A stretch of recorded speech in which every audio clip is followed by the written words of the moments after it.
ఒక మహాకృప చేరువచ్చిన మీ అందరిని బట్టి పేరు పేరున ప్రత్యేక శుభాలు తెలియపరుస్తూ మరి దినపు పాఠ్యాంశాన్ని మనం నేర్చుకునే ప్రయత్నం చేద్దాం.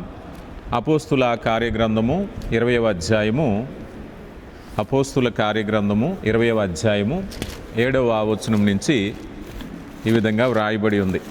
ఎవరైనా చదువుతారా? అపోస్తుల కార్యగ్రంథము 20వ అధ్యాయము 7వ వచనంలో, ఆదివారమున మేము రొట్టె విరుచుటకు కూడినప్పుడు పౌలు మరనాడు వెళ్ళనై ఉండగా వారితో ప్రసంగించుచు అర్ధరాత్రి వరకు విస్తరించి మాట్లాడుచుండెను. మేము కూడి ఉన్న మేడగదిలో అనేక దీపములుండెను. అప్పుడు ఐతుకను ఒక యవనస్తుడు కిటికీలో కూర్చుండి గాఢ నిద్రపోయి పౌలు చాలాసేపు ప్రసంగించుతుండగా నిద్రాభారము జోగి 3వ అంతస్తు కింద పడి చనిపోయిన వాడై ఎత్తబడెను. అంతటా పౌలు కిందకి వెళ్ళి అతని మీద పడి కౌగిలించుకుని, మీద తొందరపడకుడి, అతని ప్రాణం అతనిలో ఉన్నదని వారితో చెప్పెను. అతడు మరలా పైకి వచ్చి రొట్టె విరిచి పుచ్చుకుని తెల్లవారు వరకు విస్తారముగా సంభాషించి బయలుదేరును. వారు బ్రతికిన ఆ చిన్నవాణిని తీసుకుని వచ్చినప్పుడు వారికి విశేషమైన ఆదరణ కలిగెను. ఈ మాట మీరు ఈ ఆత్మీయ అర్థాన్ని చాలా విషయాలు ఇందులో ఉంటాయి. ఈ మాటను మీరు శ్రద్ధగా వింటే, ఒక యవనస్తుడు ఆదిమ సంఘంలో వాక్యం వినటానికి వెళ్ళాడు, కిటికీలో పడిపోయాడు, చనిపోయాడు, పౌలు బ్రతికించాడు.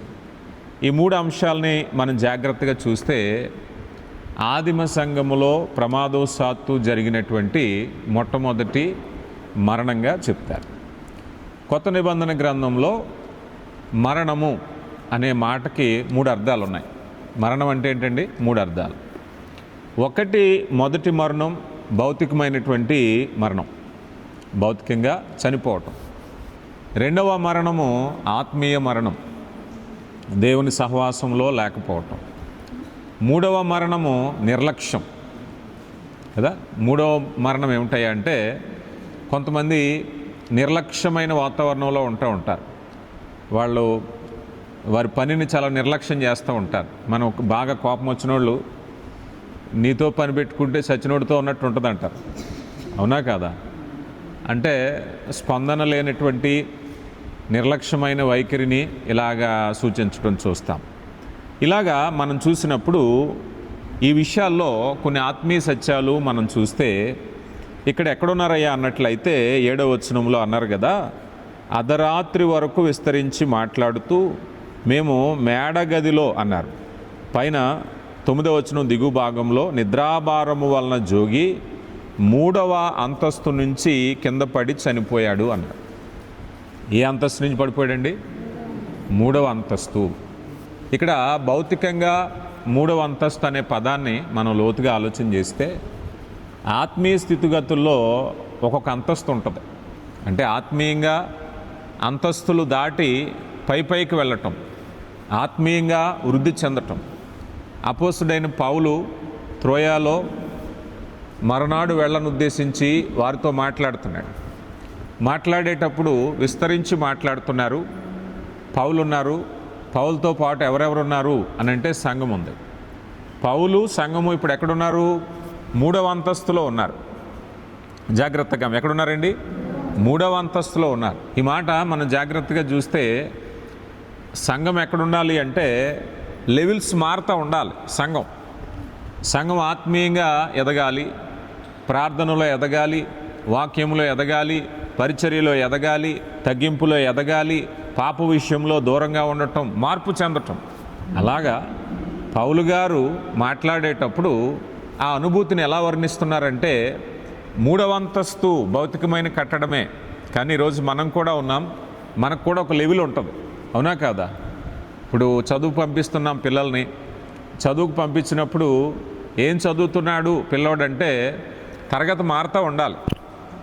అవునా కాదా? మీ మనోడు ఏం చదువుతున్నాడమ్మా అన్నారనుకోండి, ఈ సంవత్సరం 7వ తరగతి, మళ్ళీ వచ్చే సంవత్సరం అడిగితే 7వ తరగతి, ఇంకో 3 సంవత్సరాలు 7వ తరగతి. ఏంటమ్మా ఏ సంవత్సరం అడిగినా 7వ తరగతి అంటున్నావు ఏంటి?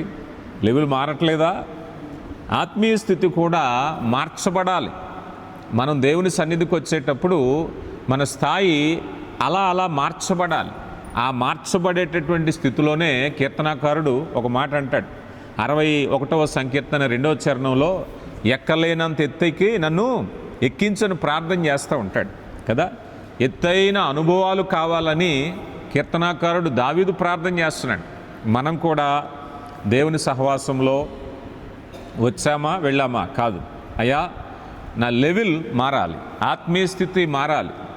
చాలామంది మీలో విమర్శిస్తున్నాను అనొద్దు. ప్రార్థన రావట్లేదా చేయటం ఇబ్బంది పడొద్దు, నేర్చుకునే ప్రయత్నం చేయాలి. రాకపోవటం తప్పేమీ కాదు కదా, రాకపోవటం పాపమో కాదు. అందరూ ఒకనాటి రాని వాళ్లే. దృష్టి పెట్టాలి, లెవెల్ అంతస్తు మారాలి, తరగతి మారాలి, అవునా కాదా? అలాగే ప్రతి విషయంలో ఒకవేళ ఎవరైనా చదువుకోలేని వాళ్ళు ఉన్నట్లయితే మీకుండే తలంతు మీకుంటుంది, దేవుడు ఇచ్చినటువంటిది. లెవెల్ మారుతూ ఉండాలి. అలా మారేటటువంటి స్థితిలో అపోస్తుడైనటువంటి పౌలుకి ఒక చక్కని మాట ఉంటుంది. ఆ మాట ఏమిటయ్యా అంటే, మనందరికీ తెలుసు అపోస్తుడైన పౌలు తనకున్న సమస్తాన్ని విడిచిపెట్టి ప్రభు కొరకే జీవించాడు. అంతటి విశ్వాసము, అంతటి భక్తి చేసిన వాళ్ళు ఎలా ఉంటారో తెలుసా? ఆయన అంటాడు కొరింథీ పత్రికలో, నేను 14 సంవత్సరముల క్రితము 3వ ఆకాశమునకు కొనుపోబడ్డానన్నాడు. ఒక వ్యక్తి నేను ఎరుగుదునయ్యా, ఆ వ్యక్తి 3వ ఆకాశమునకు కొనుపోబడ్డాడు. అక్కడ వచింపశక్యము కాని మాటలు అంటే ఎంత ధ్యానం చేస్తుంటాడు, ఎంత భక్తి చేస్తుంటాడు, ఎంత ప్రార్థన చేస్తుంటాడు, ఎంత మమేకమై ఉంటాడు, అవునా కదా? మనం కూడా దేవుని వాక్యాన్ని ప్రేమిస్తే దేవుని స్వరాన్ని వినగలుగుతాం. చాలామంది మాట అంటే స్వరం అంటే కల్లో స్వరం వినబడింది, పెద్ద శబ్దం వచ్చింది, పెద్ద అరుపు వినిపించింది కాదు. దేవుని స్వరం వినమంటే ఈ వాక్యమే మనం చదువుతున్నాం. ఇందులో మర్మం హృదయానికి తాకడం. మనం సైలెంట్గా బుర్ర ఎక్కడో పెట్టాం అనుకుందాం, నా సంభాషణ నాదే, మీ తలంపు మీదే, అవునా కాదా? లేదు, వాక్యములో ఏకాగ్రత పెడితే దేవుడు అనేక రీతులుగా మీతో మాట్లాడతారు. ఆ మార్గం, ఆ మాధుర్యంలో ప్రభువా ఇంత చక్కటి అనుభూతి ఉందా ఈ వచనంలో, ఇంత మర్మం ఉందా, ఇంత లోతైన ప్రేమ ఉందా? ఎప్పుడు తెలుస్తుంది? మనసు పెట్టినప్పుడు. అదే అనుభవం. అందుకే అపోస్తుడైన పౌలు అంటారు కదా, కొరింథీయులకు రాయబడిన 2వ పత్రిక 12వ అధ్యాయం 2వ వచనంలో, 14 సంవత్సరముల క్రితము నేను ఒక వ్యక్తిని ఎదుగునయ్యా, అతడు శరీరముతో కొనుపోబడినో శరీరము లేక కొనుపోబడినో నేను ఎరగను గాని ఆయన 3వ ఆకాశమునకు కొనిపోయి వచింపశక్యము కాని పలుకులు విన్నాడట. ఈరోజు నీవు కూడా దేవుని వాక్యాన్ని ప్రేమిస్తే అలాంటి అనుభవాలు మనం చూస్తాం. ప్రియులారా గమనించండి. ఈరోజు అనుకుందాం, అయ్యా మన యొక్క లెవెల్ ఎక్కడుంది, మన లెవెల్ ఏమిటి దేవుని యొక్క స్థితిలో అంటే ఒకరినొకరు పోల్చుకోవడం కాదు, మనతో మనమే పోల్చుకుందాం. రక్షణ పొందినప్పుడు నా లెవెల్ ఏమిటి, సంఘానికి వచ్చినప్పుడు నా లెవెల్ ఏమిటి, బైబిల్ పట్టుకున్నప్పుడు నా లెవెల్ ఏమిటి, వాక్యం వినేటప్పుడు నా లెవెల్ ఏమిటి, ఇప్పుడు నా లెవెల్ ఏమిటి? ఇప్పుడే 1వ తరగతి అంటే సంథింగ్ రాంగ్, అవునా కాదా? అయ్యా చదువుకోవడానికి వెళ్ళాను, ఎప్పుడూ 1వ తరగతి అంటే కుదరదు కదా. లేదండి, మొదట్లో అర్థం ఇది కాదు, ప్రార్థించాను, శ్రద్ధగా విన్నాను, వాక్యం అంటే ఆసక్తి కలిగింది, అయితే నీ లెవెల్ మారింది. అయ్యా నేను వింటున్న వాక్యాన్ని 10 మందికి చెప్పగలుగుతున్నాను, నాకు వచ్చిన మాటల్లో నేను నేర్చుకుంది, నీ లెవెల్ పెరిగింది. అపోస్తుడైనటువంటి పౌలు ఆ 3వ అంతస్తులో ప్రసంగం చేస్తున్నాడు. సంఘం ఎక్కడుందయ్యా అంటే 3వ అంతస్తులో ఉంది. ఈరోజు మన సంఘం, సార్వత్రిక సంఘం, వ్యక్తిగత సంఘాలు, మీ సంఘాలు ఎలా ఉండాలి? అంతస్తులు దాటి వెళ్ళాలి. ఈరోజు అంతస్తులు కడుతున్నారు కానీ ఆత్మీయ అంతస్తులు కట్టట్లేదు, అవునా కదా? చాలామంది కట్టడాలు అయితే కోట్ల దాటిపోతున్నాయి, చర్చ్ నిర్మాణాలు, అవునా కదా? కోట్లాది రూపాయలు. అయ్యా మా చర్చ్ అండి ఇంకొక అంతస్తు ఎంత పెద్దదో తెలుసా?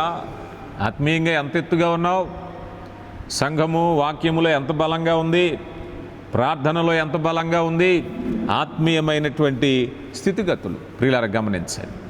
ఇక 2వది మనం చూస్తే ఈ యవనస్తుడు ఏం చేశాడో చూద్దాం. అపోస్తుల కార్యగ్రంథము 20వ అధ్యాయము 9వ వచనంలో, అప్పుడు ఐతుకను యవనస్తుడు కిటికీలో కూర్చోండి అన్నారు. కిటికీలో ఏం పని అండి ఈయనకి? సాధారణంగా మనకి అర్థమయ్యేలా చెప్పాలి అని అంటే ఇక్కడ అసలైన విషయం, మనకంటే విశాలమైన ప్రాంగణం ఉంది కనుక మనకి సరిపోదు. వాక్యం వినేటప్పుడు 3 తరగతులు ఉంటాయి. నిర్మోహమాటంగా చెప్తున్నాను. కొంతమంది ముందు కూర్చోవడానికి ఇష్టపడతారు, కొంతమంది వెనక్కి కూర్చోవడానికి ఇష్టపడతారు, కొంతమంది అటు ఇటు కాకుండా మధ్యలో కూర్చోవడానికి ఇష్టపడతారు. అవునా కాదా? నీ సిట్టింగ్ కెపాసిటీ. ఇప్పుడు ఐతిక అనే యవనస్తుడు పౌలు గారు వాక్యం చెప్తున్నారని తెలుసుకున్నాడు, వచ్చాడు. వస్తే మీరు ఆలోచన చేయండి, కిటికీలో కూర్చోవలసిన పరిస్థితి ఎందుకు వచ్చింది? ఎవరన్నా చెప్పండి. చోటు సరిపోలేదు, పిల్ల పీత అందరూ వచ్చేసారు, మొత్తం గది అంతా నిండిపోయింది, కూర్చోవడానికి లేదు. అంటే ఏం చేశాడు? ఆలస్యంగా వచ్చాడు మనిషి, ఆలస్యంగా వచ్చాడు, ముందు రాలేదు. ఆలస్యంగా వచ్చినోడికి చోటు ఎక్కడ ఉంటుంది? మొత్తం అంతా కమ్మేశారు, అంతా కూర్చుండిపోయారు, ప్లేస్ లేదు. ఇక సర్లే, ఎవరికాళ్ళు అక్కడ సతికిలు పడ్డారు, ఇక మనకు చోటు లేదు, ఏం చేద్దాం అని కిటికీలో కూర్చున్నాడు. ఆరాధనలో నీ చోటు ఎక్కడా? దేవుని వాక్యం ఈరోజు అంటున్నారు, దేవుని సన్నిధిలో నీ చోటు ఎక్కడా? కిటికీలో ఉన్నావా, ముందున్నావా, వెనకాల ఉన్నావా? ఆలోచన చేయండి. ఎందుకనంటే ఇక్కడ మనం చూస్తున్నాం, పౌలు మరనాడు వెళ్ళను, ఇంక రేపు వెళ్ళిపోతాడు ఆయన. చివరి రోజు మీటింగు, రేపు వెళ్ళిపోతాడు అన్నప్పుడు చాలామంది వచ్చారు, ఎంతోమంది ఆసక్తిగా వచ్చారు. ఈయన వచ్చాడు, కాకపోతే ఏ పని చూసుకుని వచ్చాడో, ఏ చుట్టాల ఇంటికి వెళ్ళి వచ్చాడో, ఏ భోజనాలకు వెళ్ళి వచ్చాడో, ఏ పలకరింపులకి వెళ్ళి వచ్చాడో, ఏ తగుకి వెళ్ళి వచ్చాడో, ఆలస్యం అయిపోయి ఎక్కడ కూర్చున్నాడు? ఇప్పుడు కిటికీలో కూర్చున్నాడు. ఇప్పుడు ఏం తెలియపరుస్తుంది? కిటికీలో కూర్చోవటం అనేటువంటిది ఏం తెలియపరుస్తుందంటే నీ ఆలస్యము, నీ నిర్లక్ష్యము, నీ సిద్ధపాటు లేకపోవటం. సిద్ధపాటు లేదు, ఏమరపాటుగా వచ్చాడు. చాలామంది మన సంఘాలలో ముగింపు ప్రార్థన దగ్గర వస్తూ ఉంటారు, వాక్యం అయిపోయేటప్పుడు వస్తూ ఉంటారు కదా. ఇలాంటి వాళ్ళే ఐతుకు లాంటి వాళ్ళే. ఆరాధనలో నీ స్థానం ఎక్కడా? ఇందాక చూసాం, ఆత్మీయతలో నీ లెవెల్, నీ స్థాయి ఏంటో చూసాం. ఇప్పుడు ఆరాధనలో భౌతికంగా నువ్వు ఎక్కడ కూర్చుంటున్నావు? వాక్యం వినడానికి కూర్చుంటున్నావా? కొంతమంది చూస్తూ ఉంటాం, మన సంఘంలో కూడా వస్తూ ఉంటారు. ఇక్కడ ఆరాధన జరిగితే కింద చెట్లంట పొట్లంట కూర్చుంటుంటారు కదా. చెట్లంట పొట్లంట కూర్చుంటుంటారు ఇక్కడ. నేను నిర్మోహమాటంగా, అందుకే నేను చాలామందికి నచ్చను. దేవుని వాక్యానికి ఇవ్వాల్సిన పని ఇవ్వటమే. చాలామంది అదరబెదరే వచ్చి చిన్న ప్రార్థన చేసేయండి వెళ్ళిపోతాను అంటారు. చిన్న ప్రార్థన? ఎవరు నిన్ను దీవించేది? ఆయన, నేను కాదు, నేను చేసేస్తాను ప్రార్థన. నా ప్రార్థన నీకు ఆశీర్వాదం అని చెప్తే నేను శాపగ్రస్తుణ్ణి. ధర్మశాస్త్రము వినకుండా చెవులు మూసుకుని వాని ప్రార్థన ఆయనకు హేయము. నీ ఖాళీ లేదా? దేవుని మాటలు వినడానికి ఖాళీ లేదా? నీ మాటలు దేవుడు వినాలా? అంటే నీ ప్రార్థన అవసరతలు దేవుడు వినాలా? దేవుడి మాటలను వినవా? ఇదేనా న్యాయం? చాలామంది దేవుని వాక్యం వినండర్రా అంటే టైం లేదు. నువ్వు చేసిన 5 నిమిషాలకి వెంటనే ఆయన వినేసి వెంటనే నీకు జవాబిచ్చేయాలా? ఇదెక్క న్యాయం? సామెతల గ్రంథకర్త, ధర్మశాస్త్రము విననేరక చెవులు మూసుకొని వాని ప్రార్థన యెహోవాకు హేయము. నా మాట వినకపోతే నేను నీ మాట విన్నయ్యా అంటున్నాడు. నీ ప్రార్థన వినాలంటే దేవుని వాక్యం వినాలి. ఓపెన్ గ్రంథంలో ఉన్నది. ఇది నా సిద్ధాంతం కాదు, ఇంకొకళ్ళ సిద్ధాంతం కాదు. కొంతమంది చెప్తూ ఉంటారు, ఈ మధ్య చాలామంది స్వస్థత సార్లు ఆ సార్లో పెట్టారు, వాక్యం లేదంటున్నారు. ఇక వెళ్ళినప్పటి నుంచి ఇదిగో దేవుడు అది చేశాడు, ఇదిగో దేవుడు అది. వాక్యం చెప్తుంది, ధర్మశాస్త్రం చెప్పాయా, బైబిల్ చెప్పాయా, వాక్యం చెప్పాయా, ఆయన మాటలు చెప్పాయా? తర్వాత కదా నీ స్వస్థత, తర్వాత కదా నీ మాట. మొత్తానికి వాక్యమే తీసేసి, బైబిలే తీసేసి నీ సొంత మాటలతో కాలక్షేపం చేస్తే దేవుడు అంగీకరించడు. వాక్యం చెప్తుంది, వాక్యము యథార్థమైనది. ఈ యవనస్తుని యొక్క స్థానం ఎక్కడుంది ఆరాధనలో? లూకాసు వార్తలో ఒక మాట ఉంది. ప్రభువారు బోధిస్తూ ఉండేవారు. లూకాసు వార్త 6వ అధ్యాయము 6వ వచనంలో, మరి యొక్క విశ్రాంతి దినమున ఆయన సమాజ మందిరములోనికి వెళ్ళి బోధించుచున్నప్పుడు అక్కడ ఓచు చేయగలవాడు ఒకడు ఉండెను. ఎక్కడున్నారు? ప్రభువారు సమాజ మందిరంలోకి వెళ్ళారు, మధ్యన కూర్చున్నారు, బోధించటం ప్రారంభించారు. ప్రభువారికి ఉండేటువంటి ఆసక్తి మందిరం మధ్యలో కూర్చున్నారు. జాగ్రత్త, చాలామంది మనకు కొద్దిగా పెద్దదైపోయింది కానీ చిన్నదైతే గోడవరం కూర్చుంటారు. ఎందుకు చెప్పండి? గోడవరం కూర్చుని నడుము మెల్లగా జారేసుకుని అలాగ కునుకుపాట్లకి వెళ్ళిపోతూ ఉంటారు. అవునా కాదా? ఆ పని చేయకూడదు కదా. నీ ఆసక్తి నీ కూర్చునే విధానంలో కూడా ఉంటుంది. నీ ఆసక్తి కూర్చునే విధానంలో కూడా ఉంటుంది. మనం శారీరకంగా ఒక మాటలో చెప్పాలంటే తర్వాత మనం చూడబోతాం. ఎందుకనంటే మనిషి అతడు గాఢ నిద్రలోకి వెళ్ళి ఎక్కడికి వెళ్ళిపోయాడండి? గోడ ఆసరా వస్తే కంటికి నిద్ర వస్తుంది. అవునా కాదా? అందుకని మనం కూర్చోవడం కూడా ఆ సంఘం అంతా పౌలు గారు మరనాడు వెళ్ళనై ఉండగా ఆ కనులు ఆర్పకుండా చూస్తున్నారు ఆసక్తిగా, ఏం చెప్తారా అని. మనకు సాధారణంగా వాక్యం చెప్పేటప్పుడు ఒక అరగంట కంటే ఎక్కువ చెప్తే ఆయాసం వచ్చేస్తుంది. కానీ అక్కడ ఏం చెప్తున్నారట? మరునాడు వెళ్ళనై ఉండగా అర్ధరాత్రి వరకు విస్తరించి మాట్లాడుతుండగా సంఘం అంతా కనులు తెరిచి చూస్తున్నారు. అర్ధరాత్రి వరకు మాట్లాడుతున్నారు, ఆయన నిరాటంకంగా మాట్లాడుతున్నారు, కళ్ళు తెరిచి చూస్తున్నారు. ఇంకా ఏం చెప్తారో? వాక్యం ఎడల ఆసక్తి కలిగిన వారు. కాసేపు చెప్పేసరికి ఆవులెంతలు వస్తాయి, కొంతమందికి కళ్ళు జారిపోతూ ఉంటాయి, తల వాలేసేస్తూ ఉంటారు. ఇలాగా గమనించాలి. నీ ఆసక్తి డిఫైన్ కదా, నీ ఆసక్తి. చాలామంది స్త్రీలేంటి పురుషులు కూడా ఆ టీవీ సీరియల్ చూస్తూ ఉంటారు. పిల్లలు ఎవరైనా మాట్లాడితే అరిసి మాట్లాడకండి, వినబట్టలేదు.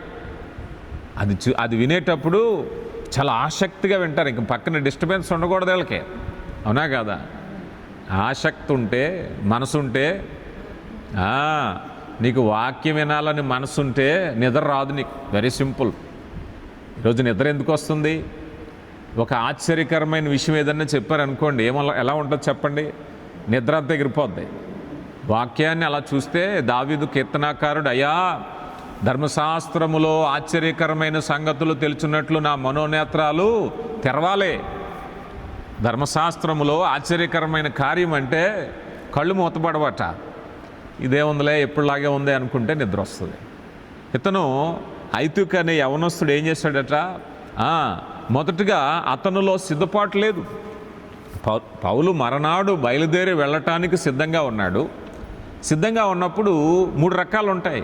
ఇక్కడ ప్రజలందరూ కూడా మొదటిగా శారీరకంగా సిద్ధపడాలి. ఈరోజు వాక్యం ఉంది, నేను సిద్ధపడాలి. Be prepared. నా శరీరాన్ని నేను సిద్ధపాటు చేసుకోవాలి. అప్పుడప్పుడు కొంతమంది మన వాక్యాలు వినేవాళ్ళు అప్పుడప్పుడు చాలా రేరుగా వీళ్ళ కుర్చీలో కూర్చుని ఎదట ఇంకొక కుర్చీ ఎట్టి కాళ్ళు ఎట్టుకుంటుంటారు. ఏమంటారు? దాన్ని ఏమంటారు చెప్పండి? సోమర్తనం. దేవుని వాక్యాన్ని గౌరవించకపోవటం శరీరానికి సోమర్తనం అవుతుంది సరిగా కూర్చోకపోతే. దేవుని సన్నిధిలో మన ప్రవర్తన ఎందుకు జాగ్రత్తగా చూసుకోవాలి? జాగ్రత్త, అంతేనా కాదా? అందుకని శరీరాన్ని సిద్ధపాటు చేసుకోవాలి. దేవుని సన్నిధికి వెళ్ళాలి అంటే, అయ్యో నేనేమాత్రం ఏమరపాటు లేకుండా దేవుని వాక్యాన్ని కనులారా చూడాలి, ఆయన ముఖ దర్శనాన్ని చూడాలి, దేవుని వాక్యాన్ని వినాలి. Be prepared. దేవుని సన్నిధికి వెళ్ళేటప్పుడు మొదటగా శారీరకంగా ఉండాలి. రెండవది ఆత్మీయ సిద్ధపాటు అన్నారు. ఆత్మీయ సిద్ధపాటు అంటే యేసు ప్రభు వారు ఆత్మీయ సిద్ధపాటు కొరకు గెత్సెమనే తోటలో ప్రార్థన చేస్తున్నాడు. ఆయన మారు ప్రార్థన చేస్తున్నాడు. ఒక కార్యక్రమాన్ని ఎదుర్కోవటానికి ప్రార్థనాపూర్వకంగా సిద్ధపడటమే ఆత్మీయ మెలకువ. దేవుని సన్నిధికి వెళ్ళేటప్పుడు ప్రార్థించుకుని, అయ్యా నీ సన్నిధికి నేను వెళ్ళబోతున్నాను, నాతో మాట్లాడు ప్రభువా, నేను ఆశ కలిగి ఉన్నాను. ప్రిపరేషన్, ఆత్మీయ సిద్ధపాటు. ఆత్మకార్యానికి వెళుతున్నాం కనుక ఆత్మీయంగా సిద్ధపాటుకి వెళ్ళి, అయ్యా నేను ఈరోజు మంచి కీర్తనలు పాడాలి, అయ్యా నేను ఇదిగో ఈరోజు ఆరాధించాలి, అయ్యా దేవుని సన్నిధిలో పరిశుద్ధుల సహవాసంలో నేను ప్రార్థించాలి, వాక్యాన్ని వినాలి, ఉజ్జీవంగా నేను దేవుని సహవాసంలో కలవాలి. ఆత్మీయ సిద్ధపాటు. ఈరోజు చాలామంది లోకంలో ఇంటి దగ్గర మొదలెట్టి ఆ పని అన్ని పనులు చూసుకుని వస్తే సిద్ధపాటు ఏది నీకు? చాలామందికి మిగులు తగులు సమయం ఇస్తే సిద్ధపాటు ఏమిటి? సిద్ధపడాలి. అయ్యా ఈ వ్యాపకాలు ఉన్నాయి, సమస్యలు ఉన్నాయి, అప్పులు ఉన్నాయి, అనారోగ్యం, కుటుంబ సమస్యలు, ప్రభువా ఇదిగో మందిరానికి వెళ్తున్నాను, అయ్యా ఈ సమస్యలన్నీ ఇక్కడే ఉంచు, నేను ఆత్మీయంగా ఆరాధించడానికి వెళ్ళాలి దేవుని సన్నిధిలో. నువ్వు ఆ టెన్షన్లో వచ్చావనికి ఇక్కడికి వచ్చాక కూడా అదే ఉంటుంది. సిద్ధపాటు లేదు కదా. చాలామంది ఏమండి ఇదిగో కొన్ని గృహ కోడికల్లో చూస్తూ ఉంటాను, ఆ పొయ్యి మీద పెడతా ఉంటారు, ఇది విజిలేస్తుందో లేదనో చెవేస్తూ ఉంటారు. అలాగా మాడిపోతుందేమో, మోడవాసన వస్తుందేమో, ఎగిరిపోయిందేమో, ఆలోచన అంతా అక్కడే. చాలామంది అలాగే కదా, వస్తానన్న మనిషి వచ్చాడో లేడో కంగారు, స్కూల్కి వెళ్ళిన పిల్లోడు వచ్చాడో లేదో ఆసక్తి ఉండాలి. కానీ ఏర్పాట్లు చేసుకునిరా, కరెక్ట్గా అన్ని ఏర్పాట్లు చేసుకుని దేవుని సన్నిధికి ఆత్మీయంగా సిద్ధపడి పరిపూర్ణంగా నేను ఆరాధించాలి, స్తుతించాలి, మహిమపరచాలి. ఈ వ్యాపకాలు ఎప్పుడుండి ప్రభువా నీకు ఇచ్చే సమయం నేను ఇస్తున్నాను. అది ఆత్మీయమైనటువంటి సిద్ధపాటు, మానసికమైన సిద్ధపాటు. మానసికంగా కూడా నువ్వు బలంగా ఉండాలి. మానసికంగా కూడా అయ్యా మనసులో వచ్చేటువంటి తలంపులు కానీ, మనసులో వచ్చే వైరాగ్యాలు కానీ, మనసులో వచ్చే సోమర్తనం కానీ, కాసేపటికి నిద్ర వస్తుందంటే మనలో ఉండే భావం, మన మనస్సు ఏకాగ్రతతో దేవుని సన్నిధిలో ఉండాలి. ఎప్పుడైతే ఏకాగ్రతతో నువ్వు దేవుని సన్నిధిలో ఉన్నావో నువ్వు చక్కగా ఉంటావు. అందుకని ఈ యవనస్తుడికి లేదేంటో తెలుసా? సిద్ధపాటు లేదు. అది చిన్న కార్యక్రమమైనా సిద్ధపాటు కలిగి ఎప్పుడైతే ఉంటావో, చాలామంది వారికి ఇవ్వబడినటువంటి అవకాశాలను కోల్పోతూ ఉంటారు. చూడండి, లోకాసు వార్తలోనే 19వ అధ్యాయం, మనందరికీ సుపరిచితమైన మాట. లోకాసు వార్త 19వ అధ్యాయము 39 నుంచి చూస్తే, ఆ సమూహంలో ఉన్న కొందరు పరిసయ్యులు, బోధకుడా నీ శిష్యులు గద్దింపమని ఆయనతో చెప్పగా, ఆయన వారిని చూచి, వీరు ఊరుకుండిన ఎడల ఈ రాళ్ళు కేకలు వేయనని వారితో చెప్పెను. ఎందుకంటే అయ్యా ఆరాధించే సమయంలో ఆరాధించాలి. Don't miss the opportunity. ఈరోజు దావీదు అంటాడు, అయ్యా సజీవులు సజీవులే కదా నిన్ను స్తుతించెదరు. అవునా కదా? ఈ దేహంతో దేవుని స్తుతించటానికి దేహం ఉండాలి. మరణించిన వారు మృతులు స్తుతించలేరు. దేవుడు దేహముతో స్తుతించటానికి మనిషికి శరీరాన్ని ఇచ్చారు. నీ శరీరముతో నువ్వు స్తుతించవలసిందే. అవకాశం నీ అవకాశాన్ని ఒకవేళ గనక నిర్లక్ష్యం చేసుకుంటే అవకాశాన్ని కోల్పోతావు. మొదటి సమూయేలు గ్రంథంలో ఒక మాట చెప్పి నేను ముందుకు వెళ్తాను.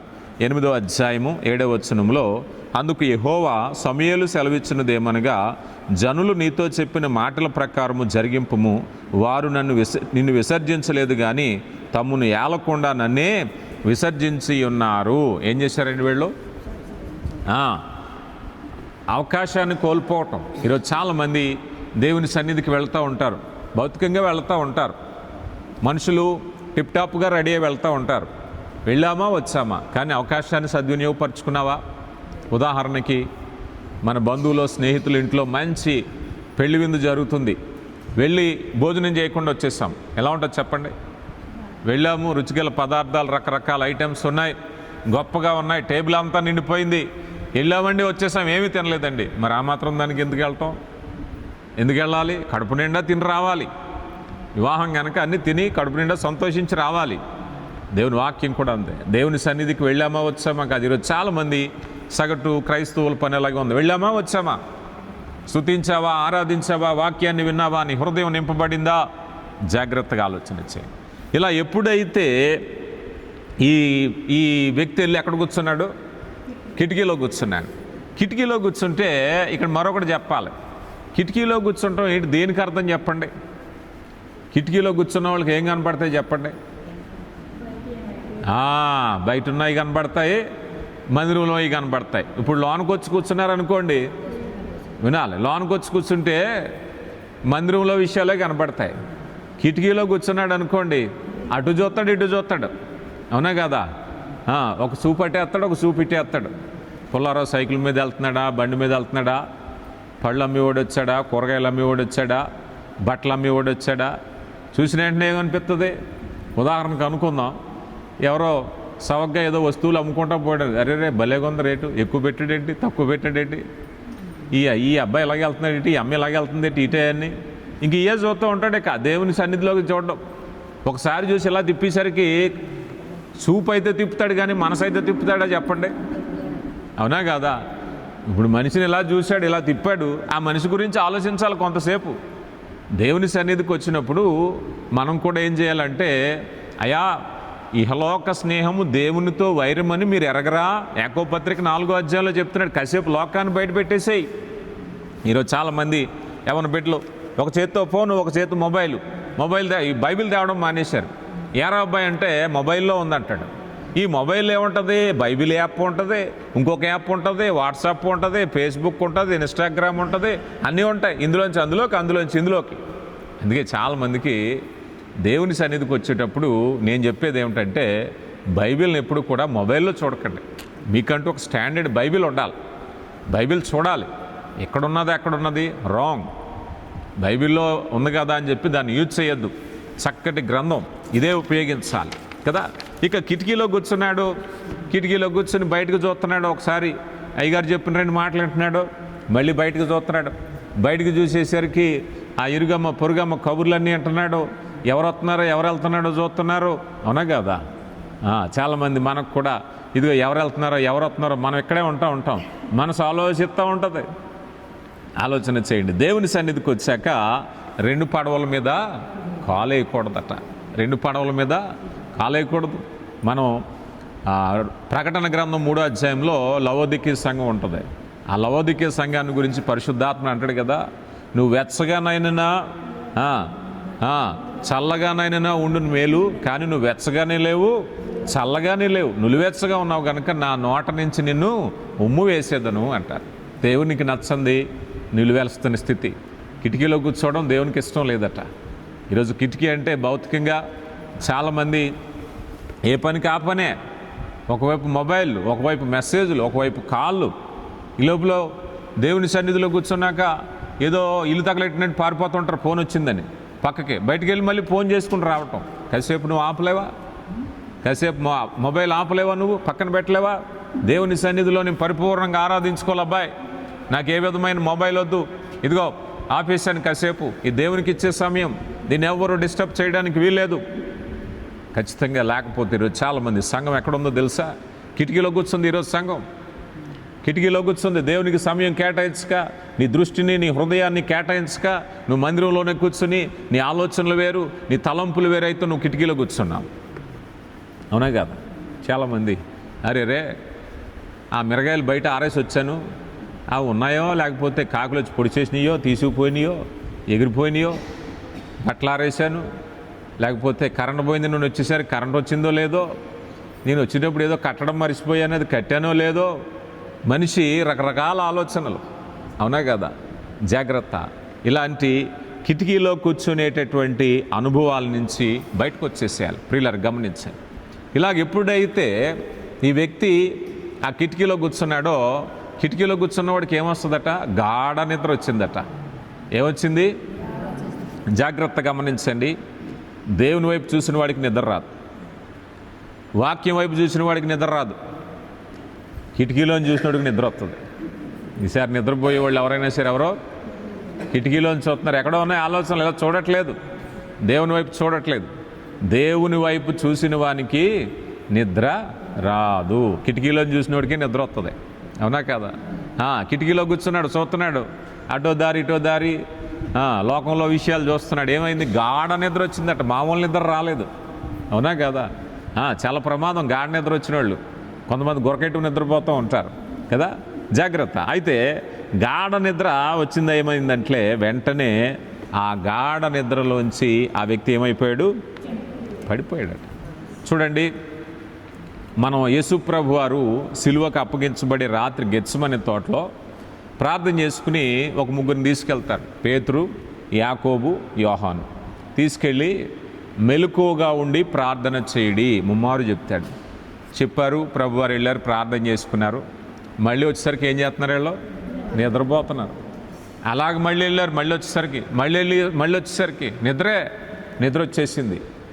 అప్పుడు అన్నారు, అయ్యా ఆత్మసిద్ధమే కానీ శరీరము, ఇందాక మనం అనుకున్నాం, దేవుని వాక్యాన్ని వినటానికి శారీరకంగా ఆత్మీయంగా సిద్ధపడి ఉండాలి. అవునా కాదా? సిద్ధపడి ఉండాలి. రేపు ఎక్కడో పెళ్ళి అయింది అనుకుందాం, పెళ్ళి ఎక్కడో ఉన్న చుట్టాలు అందరూ మనకు తెలిసిన వాళ్ళు వస్తారు. ఏం చేస్తారు? అయ్యో రేపు పెళ్ళి ఉంది కనుక ఈరోజు త్వరగా నిద్రపోతే, లేకపోతే లేట్ అయితే మొహం పీక్కుపోద్ది. అందరూ అడుగుతారు, ఏమ్మా మొహం పీక్కుపోయింది, అనారోగ్యమా, నిద్రపోలేదా, పనా, విసారమా, దుఃఖమా అంటారు. కనుక ఒక అడుగు ముందు నిద్రపోతే చక్కగా నిద్ర పడితే ముఖం తేటగా ఉంటుందని అనుకుంటారా లేదా? దేవుని సన్నిధికి వెళ్ళేటప్పుడు కూడా ముందు రోజు అనుకోవాలట, నేను ఈరోజు కఠినంగా నిద్రపోతే రేపు దేవుని మందిరానికి వెళ్ళినా చక్కగా నిద్ర లేకుండా వాక్యాన్ని వినాలని. అవునా కాదా? ఇదేదో రేపు ఆదివారం, రేపు సెలవే కదా అని చాలామంది రాత్రి 12, 2 దాకా టీవీలు వీకెండ్ అని ఎట్టారు పేరు. ఈ వీకెండ్లో లేనిపోని పనులు. ఎందుకంటే రేపు అర్జెంట్ ఏమీ లేదు, 1 గంట లేటుగా లేచినా పర్వాలేదు, 1 గంట దేవుని సన్నిధికి లేటుగా వెళ్ళినా పర్లేదు అనే భావంకి వచ్చేసారు. అవునా కాదా?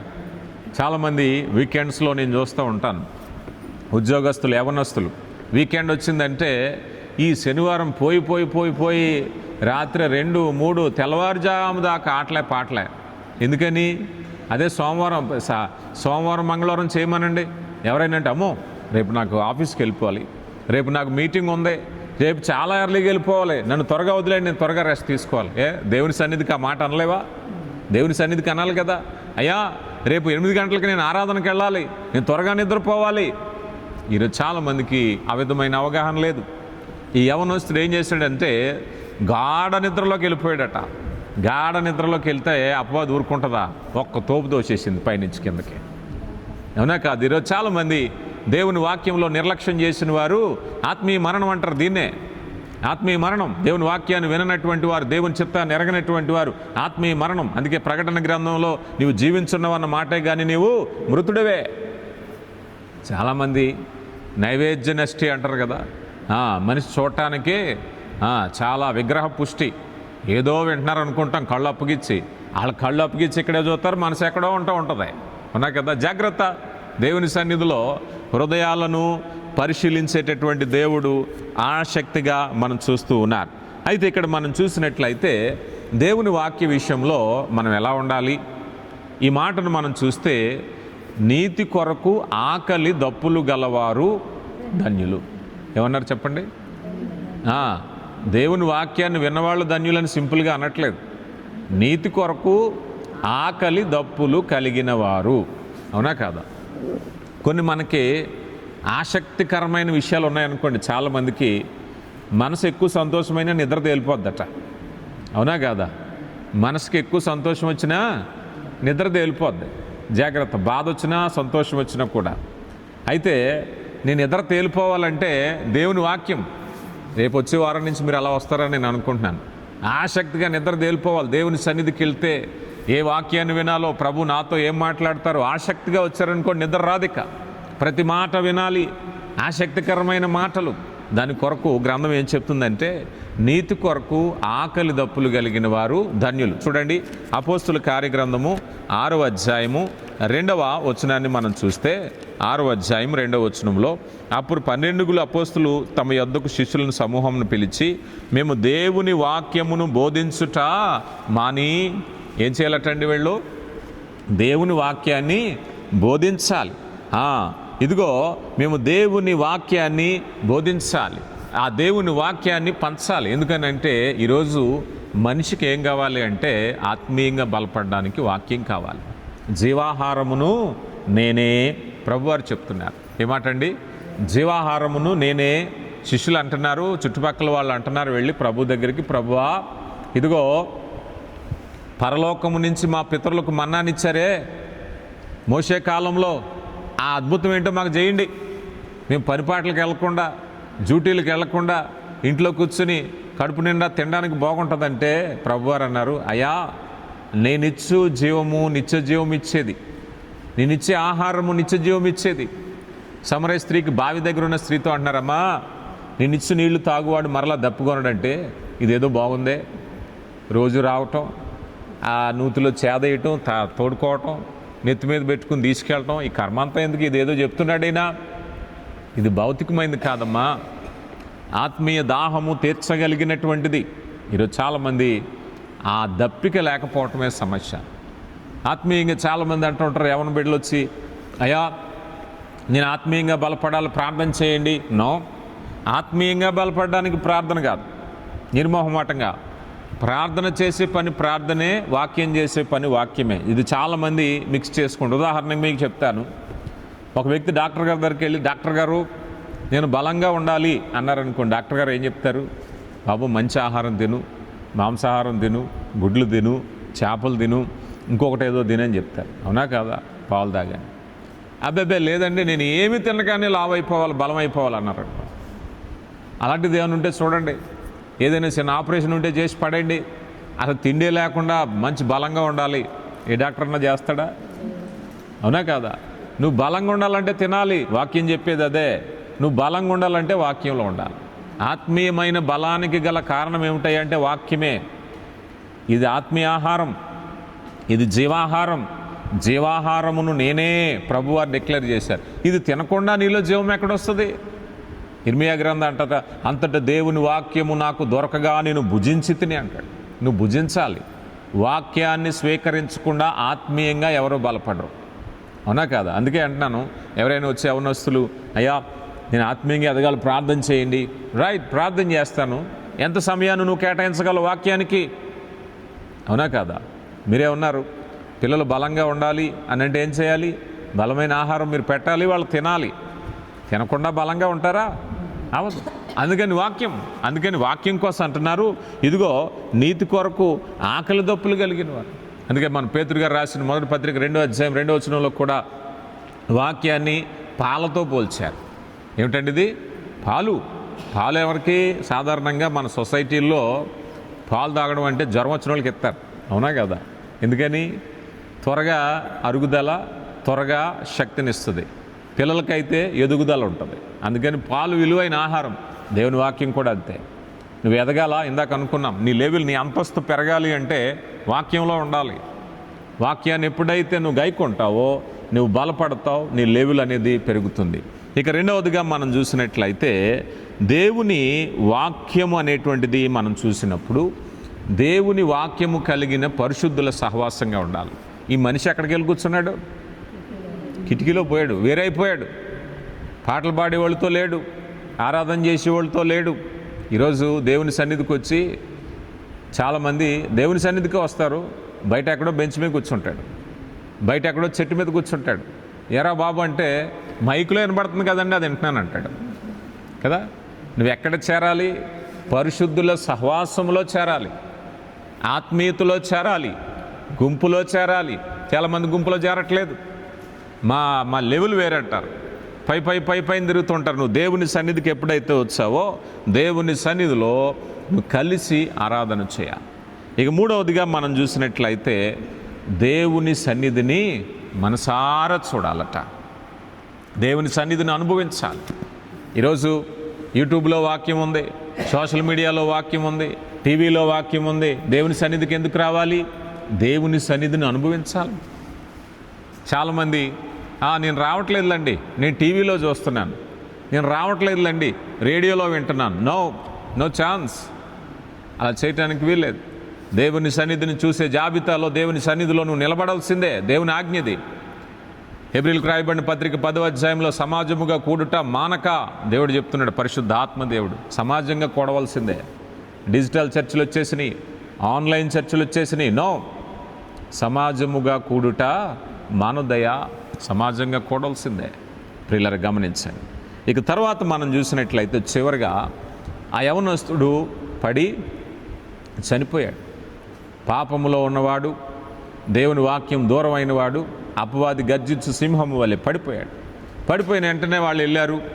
అతను నిర్ధారించుకున్నాడు. శ్వాస చూశారో, గుండె చూశారో, నాడీ వ్యవస్థ చూశారో కన్ఫర్మ్ అతను చనిపోయాడని వచ్చాక అతడు ఎత్తబడ్డాడు. ఎత్తి తీసుకెళ్తుంటే పౌలు వచ్చాడు.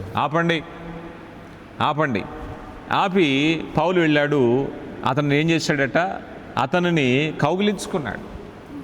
మనం రాజుల మొదటి గ్రంథము 17వ అధ్యాయంలో ఏలియా సారెపాతు వెధవరాల కుమారుని బ్రతికించిన సంఘటన, రాజుల 2వ గ్రంథము 4వ అధ్యాయం 18వ వచనంలో ఎలీషా సునేమీరాలు కుమారుని బ్రతికించిన సందర్భం, ఇలాంటి ఎన్నో చూస్తూ ఉంటాం. దేవుడు శక్తివంతుడు. ఇతడు పాపానికి తగిన శిక్ష పడిపోయాడు, దేవుని వాక్యానికి దూరం అయిపోయాడు. కానీ దేవుని ప్రేమ వెతుక్కుని వెళ్ళే ప్రేమ. పౌలు కౌగిలించుకున్నాడు. అయ్యా ఇదిగో, మీరెవరు కంగారు పడకండి, మీరెవరు ఆందోళన పడకండి. యవనస్తుడు ఇంకా చనిపోలేదు. ఆ వెంటనే ఆ యవనస్తుడు బ్రతికి ఎక్కడికి వెళ్ళాడట? ఆ రొట్టెను భుజించాడు. ప్రభు శరీరము రొట్టె. అది లేకపోవటమే నీ జబ్బుకు గల కారణం. ఎప్పుడైతే ఆ రొట్టెను ప్రభు శరీరాన్ని తిన్నాడో మరలా జీవాన్ని తెచ్చుకున్నాడు. ఇప్పుడు దాకా నీకు అది లేదు. నువ్వు లోకం వైపు చూస్తున్నావు, కిటికీలో కూర్చున్నావు, అటు చూసావు ఇటు చూసావు, ఆత్మీయంగా పతనం అయిపోయావు. కానీ దేవుని వాక్యాన్ని భుజించగా దేవుని వాక్యం ఏం చేస్తుంది తెలుసా? నిన్ను జీవింపజేస్తుంది. ప్రియులారా గమనించండి. ఎప్పుడైతే ఈ అనుభవంలోకి వెళ్ళాడో బ్రతికాడు. చివరిగా ఈ మాట చెప్పి నేను ముగిస్తాను. 20వ అధ్యాయము 12వ వచనం. వారు బ్రతికిన చిన్నవారిని తీసుకుని వచ్చినప్పుడు వారికి విశేషమైన ఆదరణ కలిగింది. సంఘం అంతా చాలా హ్యాపీగా ఉన్నారు. బ్రతికాడు. ఇప్పుడు దాకా విచారము దుఃఖంతో ఉన్నారు. దేవుని వాక్యము ఆదరణ కలగజేస్తుంది. దేవుని వాక్యము జీవము కలగజేస్తుంది. దేవుని వాక్యము సంతోషాన్ని కలగజేస్తుంది. కనుక దేవుని వాక్యాన్ని ప్రేమించాలి.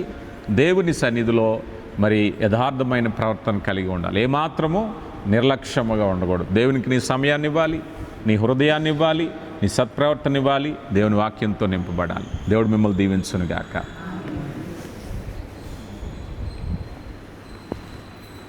రైట్, ప్రార్థన చేసుకుందాం.